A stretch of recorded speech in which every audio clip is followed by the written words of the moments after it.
Right, let's motor on with the show. Helicopter view. So I like helicopters, so let's jump into our helicopter and try and hover above this hinterland of behavior change that we've been talking about over the last couple of days. Let's see if we can get some perspective by, if you gain height, you get perspective, right?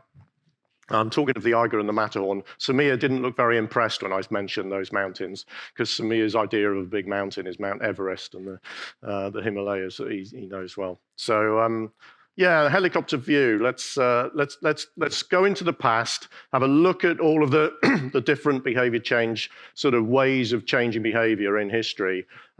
Just have a look at some of them, and then ask ourselves, okay, what kind of a position are we in at the moment? What's happening today in this meta field, this bigger field? Have we got into one or two problems? Are we in a bit of a mess here and there? We are. And then can we do something about it? We've got a very diverse field. Can we work together better? One of the key messages will be, can we work together better? So, past, let's go back in history. Let's start at home base. I'm a marketer. I'm really enjoying my time at the Social Marketing Griffith Centre. I'm here for 2 months, so I am a social marketer. Very proud to be one.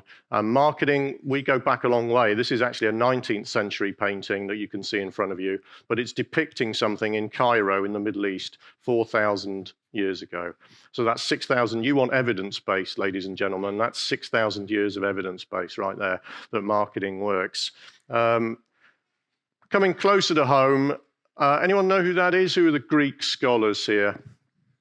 Come on. No, I didn't know either. It's Plato, and he sits in between Socrates and Aristotle, as you know. And Plato, he won all of those battles because he wrote everything down, whereas Socrates and Aristotle just did a lot of talking. This kind of sums up my career, I guess. And Plato sort of said that human behavior flows from three main sources: desire, emotion, and knowledge. So we would call him a psychologist now, but psychologists didn't exist in those days.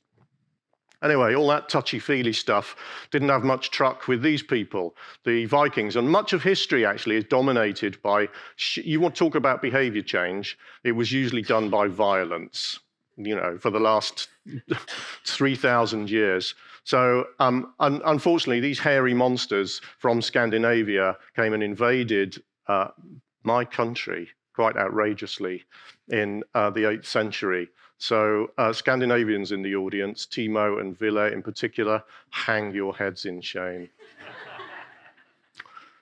Moving 1,000 years, leaping 1,000 years forward, as you can see, this isn't a proper history lesson. This is just me putting in some illustrations. And this is the first of a lot of white male middle-class figures, actually, that my daughter would be ashamed of this presentation if she could see it, because she's like, Dad, it's full of blokes. Haven't you got any women in there? I was like, sorry, look.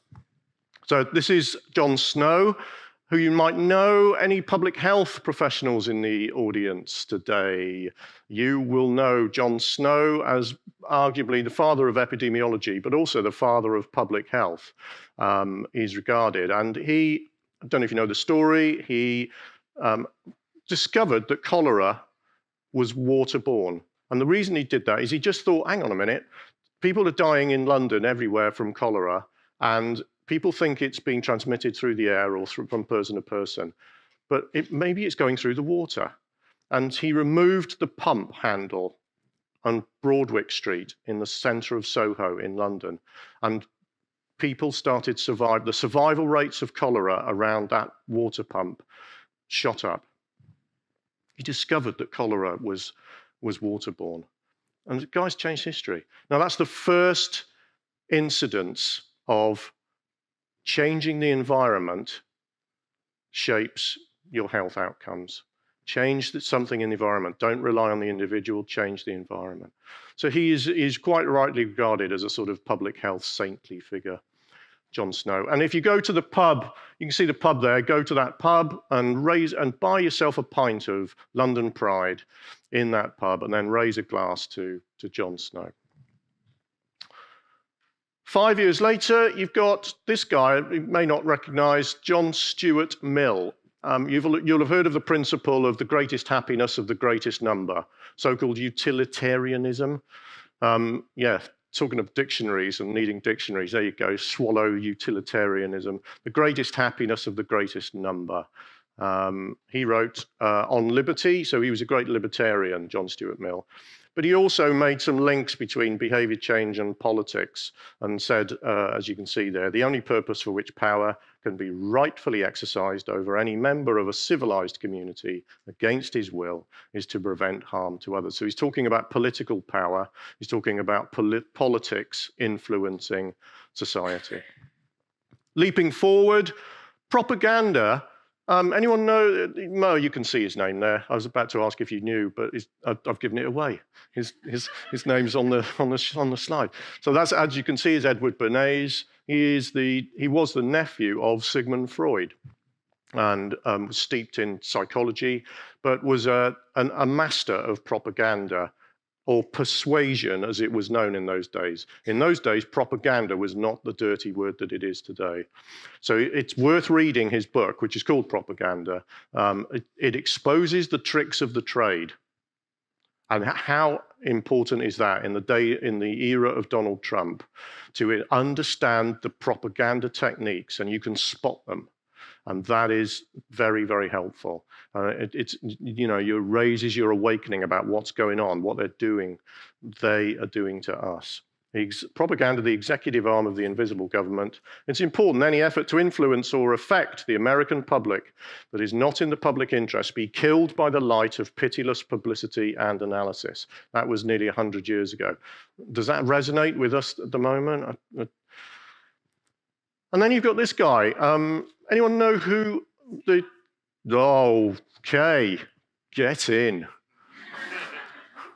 1-0 to the audience there. Okay, just got me on the back foot. Oh, talking of which, I need to be on the front foot, don't I? I'm sorry, Sharon. We practiced this, and I'm getting it wrong already. Stand on the line. So this is operant conditioning, which in plain English means... I watched a little toddler in the botanical gardens this morning, chasing after an ibis, the one with the long beak. And the toddler's the same height as the ibis, right? And I thought, if B.F. Skinner was here now, how he'd laugh.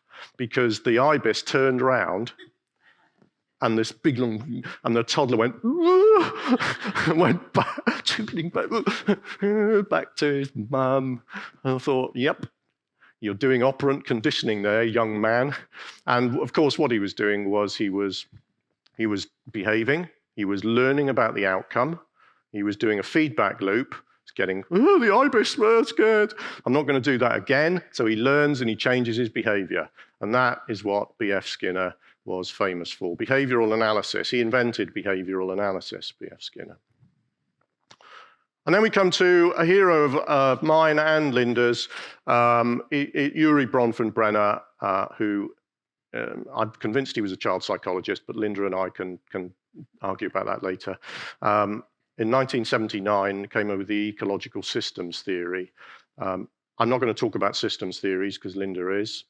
She's very brainy, so I suggest you take notes and listen carefully when Linda talks a bit later. So the system stuff, okay, but I use this as a model, going back to John Snow and the water pump in London. It's a model for understanding the bigger picture of behavior. And that's the key point I wanted to make in many ways in this, is that models like this, so I use it as a mental map. I'm very lazy. I'm quite a lazy person. I sort of read academic papers because I have to, not because I want to be honest. I'm quite lazy. I like mental maps. And this gives me a helicopter map of behavior change. And that is what I commend to you for this kind of approach. It enables us to see the big picture. So where's all this past got us? Where have we got to? Is anyone familiar with this slide? You seen this? Yeah? I've got this, I sort of, ooh, looks nice, and I printed it. I did a color print. You know in academia you have to do black and white prints. I did a color print. Whoa, look at that. Put it on my wall, and I thought, oh yeah, It looks good and it looks nice. It's one of these mental mappy type things that I was just talking about, but it's not. I've never been able to use it properly. It's really flat. It's a flat thing. What's the problem? Mind maps like this are incomplete and unstructured. And I think that is the mess we've got into at the moment. I really think we're in a bit of a muddle with this big meta field. I think we're struggling with it a bit. And we're not struggling because we're not trying. We are trying, but it's early days. We've got to sort it all out a bit more.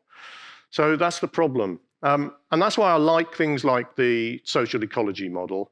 It's just a way of putting things, some things are more important than others, right? You know, in some behavior changes, political ideologies are really, really important. I work a lot in speed limits, driving behavior. I do a lot of public opinion work on speed limits and speeding and stuff back in the UK. And speeding and speed limits are politically patterned. People who vote for one party are more likely to favour having low urban speed limits than people who vote for another party. How interesting is that? So these things start impacting on each other. We can then start asking questions like these. For the behavior change that you're focusing on, for the behavior change that worries you, I'm sure you're asking yourself these questions. Where does the responsibility lie? It's more of an ethical or moral question, or a values-based question, or a beliefs-based question. My point is the social ecology model that's lying behind that enables you to answer those questions more accurately and with more of a helicopter view. So that's, where does the power lie? I always say two things in behavior change. Follow the money, follow the power. Now, Gerard talked about that in detail yesterday morning. Follow the money and follow the power. What's our ethical position? Ends or means, and I'll come back to that in a second when I talk about nudge and behavioral economics. What's our ethical position with how we want to effect the change? We've just heard about a classic case of brilliantly talked about by my two previous speakers that was it was fundamentally rooted in community development, it seems to me. You want me to stick a label on what we've just heard? People may not like labels, but I would call that classic co-creation community development. And it gives power to the local people in that particular instance. How fast do you need the changes to be? Have you got 30 years or 2 months? The answer most times is we've got 6 months or something. But if we had more time, and if you look at the history of smoking behavior change, the link between smoking and lung cancer was what, 1952, right? 54? Let's not argue. It was a long time ago. I've just been corrected by Samir. Sorry, Samir, we'll sort that out later. Gerard, when was the link between smoking and lung cancer? The exact date, please.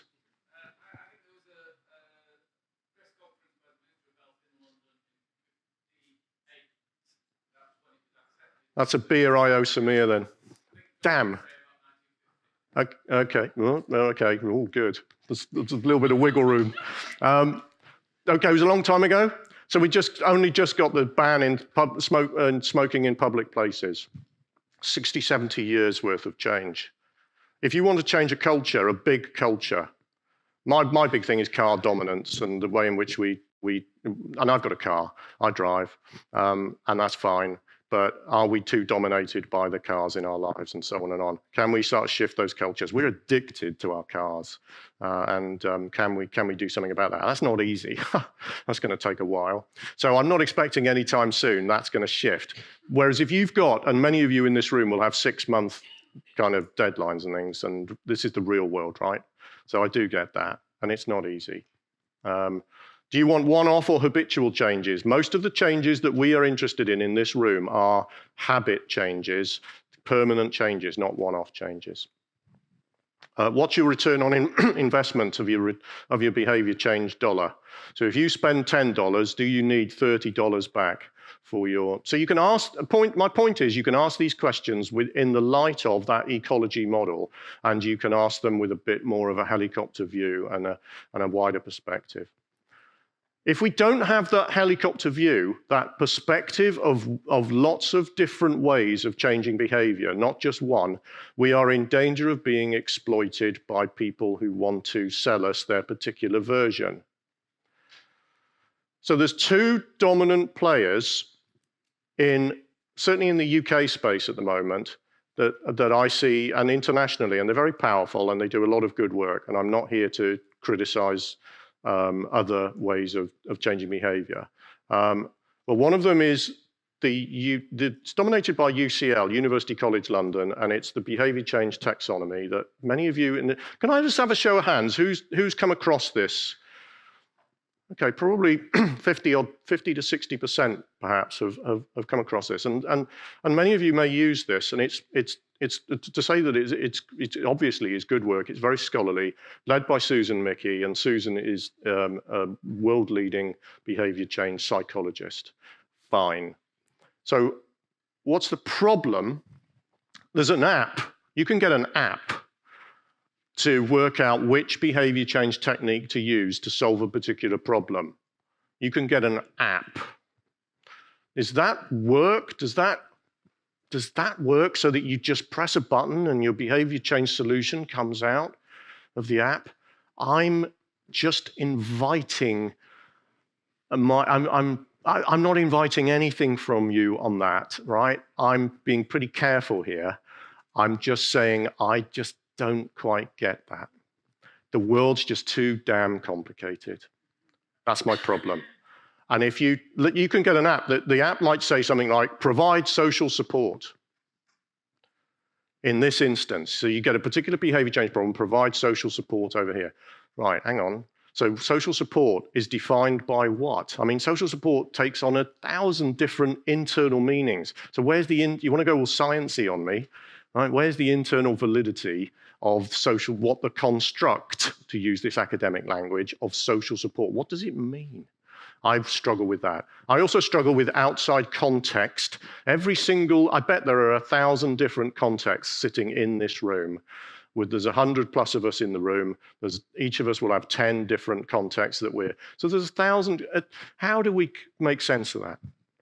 With an app, I struggle with that. So that's where I go back to my mental map and just sitting in a room with lots of experts and trying to sort it out. Our other big friend that's dominating life in the UK particularly, and internationally, and in the United States is, of course, behavioral economics. In many ways, there's quite a few of the techniques. When I first came across this, I thought, a lot of this looks familiar. That's funny.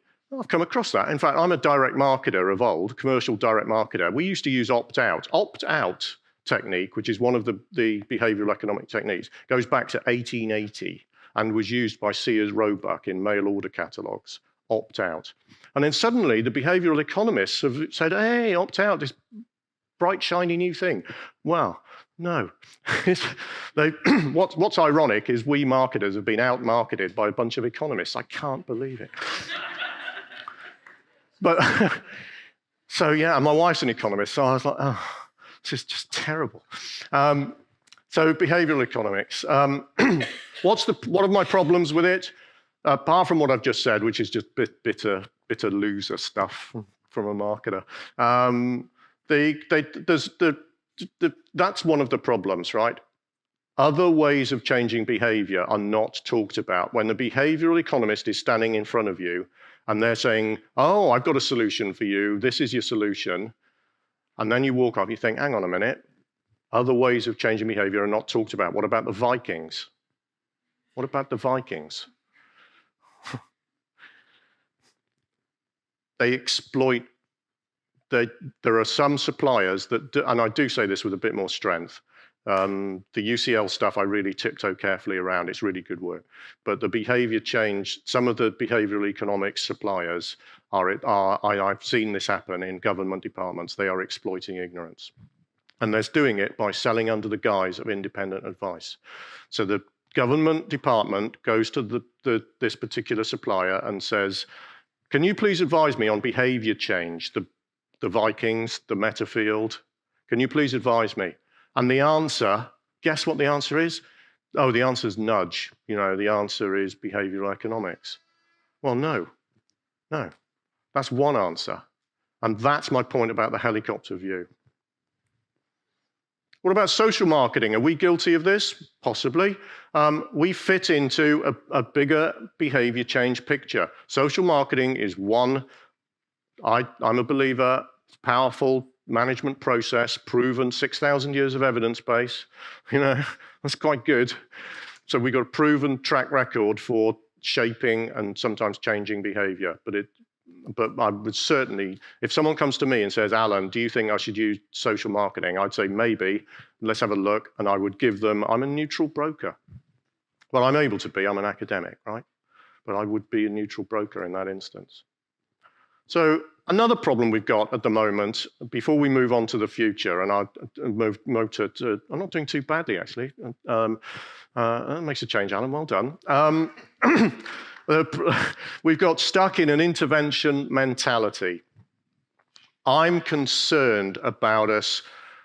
I'm married to a public health professor, and she, few years ago, I'm fairly new into all of this, and a few years ago she said, oh yeah, we do a lot of interventions. And I was like, what's an intervention?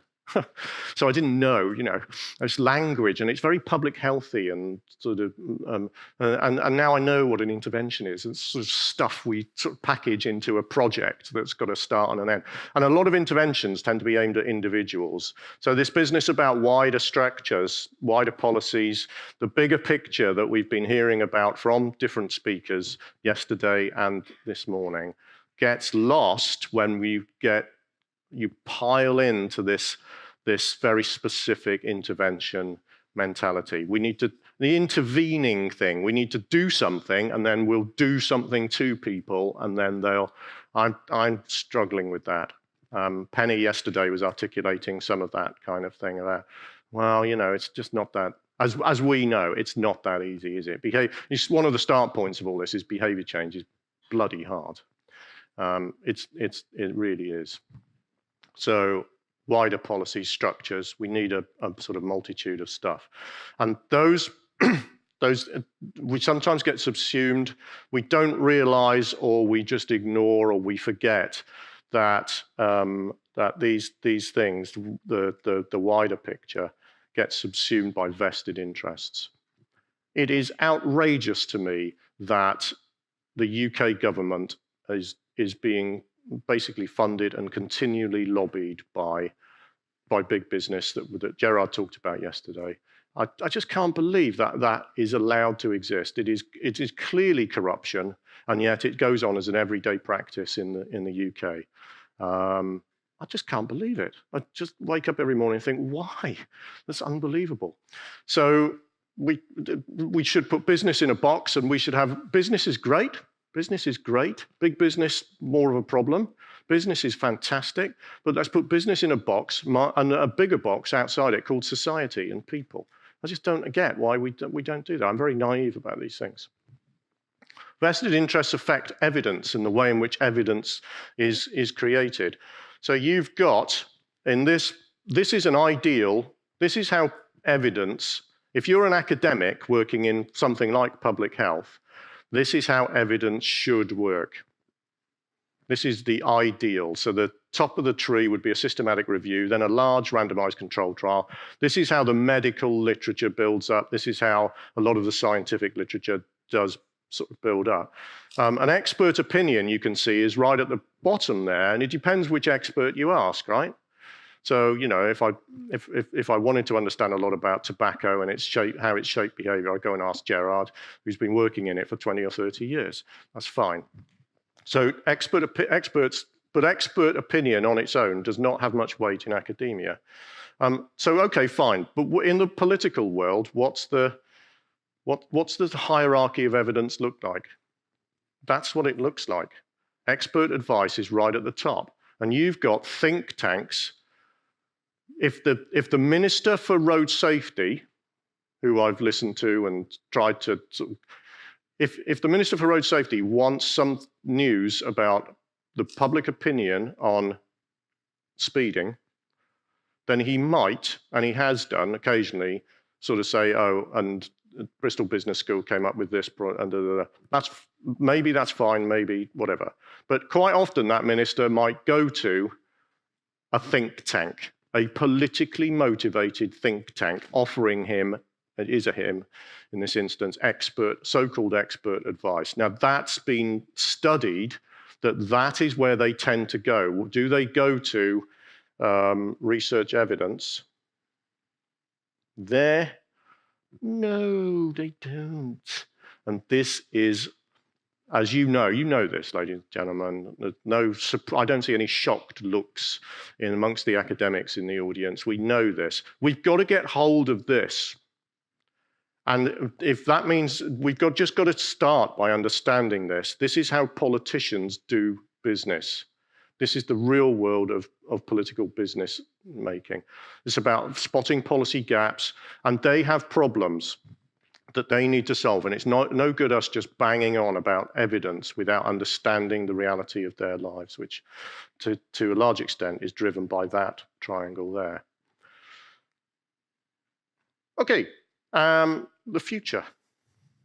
So I think I'm offering some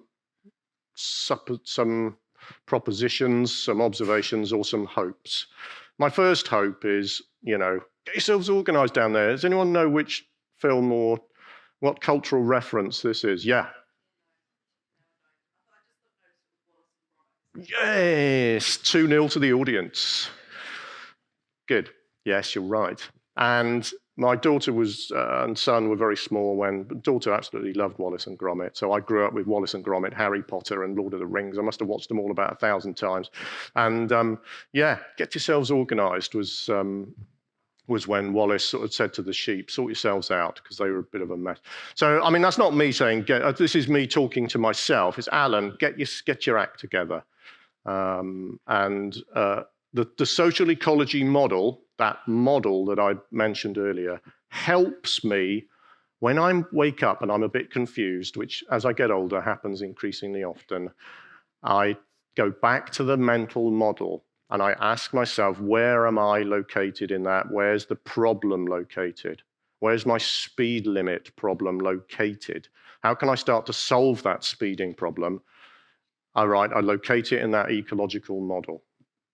So Linda's going to talk about systems later. I just use it in a simple way as a mental map. Hoped for trends for the 2020s. Or evidence. Yes, evidence is really important. And by the way, the work that Sharon and the team are doing at social marketing at Griffith, I am in bewildered awe of the fantastic applied work that is going on at building up evidence bases. And the kind of I'll come on to that in a second, but I was come back to a point I was going to make. So I think evidence that exposes vested interests, one of the things that I lose my temper sometimes with, in private. I sort of shout at the radio. Did you shout at the radio? That's weird, isn't it?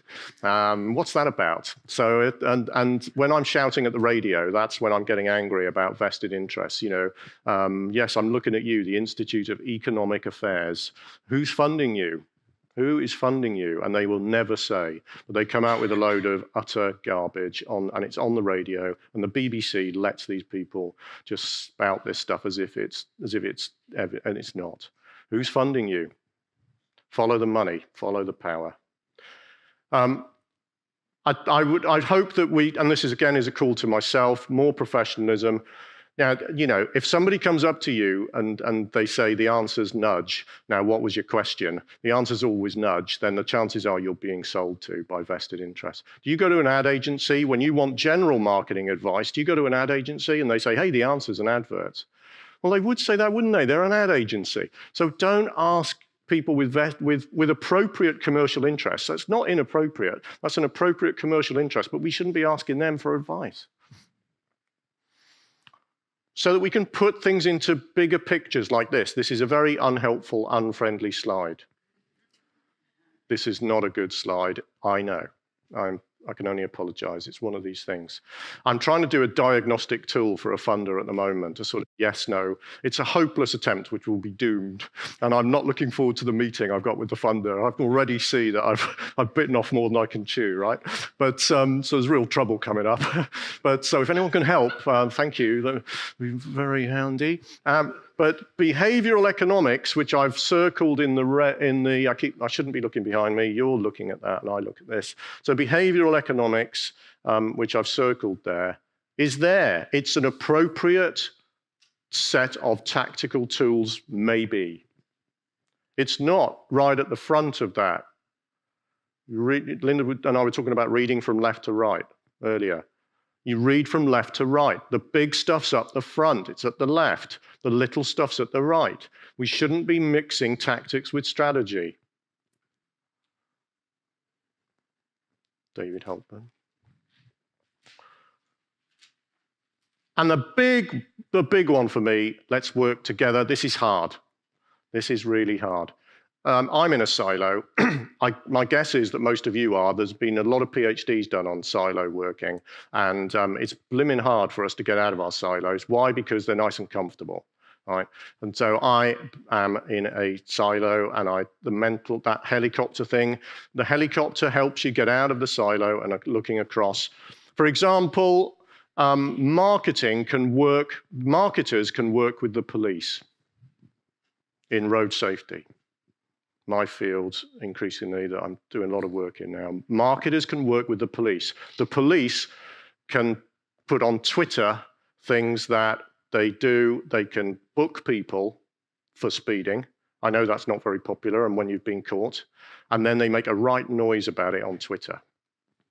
Why? Because they want to appropriately scare us into thinking we might get caught. And that has been proven much more strongly to influence driving behavior than thinking you might kill someone. That doesn't change driver behavior. What does change driver behavior is thinking you might get caught speeding. So you put it on Twitter. Marketing and police working together. It's simple stuff. More bricolage. Are you all bricoleurs? A bricoleur is a jack of all trades. I'm a jack of all trades, master of none, right? So jack of all trades, deliberate mixing up of diverse ingredients. Can we pull together the Vikings, B.F. Skinner, John Stuart Mill, Aristotle, or was it Plato? And all of these different things into like baking a cake. I do think behavior change is like baking a cake with lots of different ingredients. More eclecticism, a conceptual approach that does not hold to a single set of assumptions, draws upon multiple theories, styles, or ideas to gain insights into a subject. That is music to my ears. We move around and we keep ourselves fresh and we don't get too stuck in one particular thing. And then we start pulling together things that might make sense. That's it. Appreciate your time. I've landed the plane on